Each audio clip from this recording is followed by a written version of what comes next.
শরতের শেষে শীতের আগমনী বার্তা নিয়ে বাংলার বুকে এসেছে হেমন্ত। হেমন্তের আগমনে প্রকৃতিতেও এসেছে পরিবর্তন।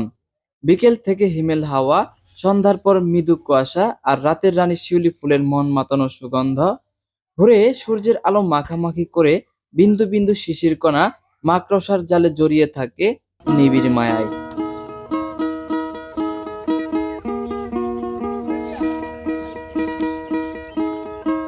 সাত সকালে ধারালো কাঁচি নিয়ে খেজুর গাছের রস আহরণের অপরূপ দৃশ্য দেখা যায় মেঠো পথের বাঁকে বাঁকে।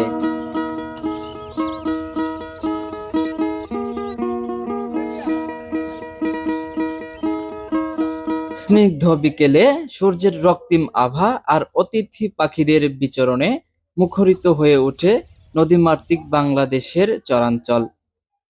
এরই ধানের আগাম প্রস্তুতি নিতে বীজতলা রোপণের ব্যস্ত সময় পার করছে চাষিরা। খেতে লাগাই ওই ধান, খেতে লাগাই ওই ধান, পালবে ওরা গো, খেতে লাগাই ওই ধান।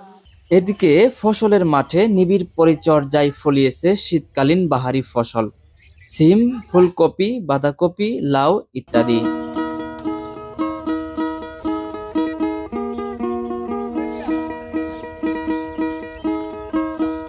হেমন্তের ছোঁয়ায় মাঠে মাঠে ফসলের রং পরিবর্তন করতে শুরু করেছে। সকাল সন্ধ্যা খেটে ঘাম ঝরানো ধান কেটে ঘরে তুলছে বাংলার কৃষকরা।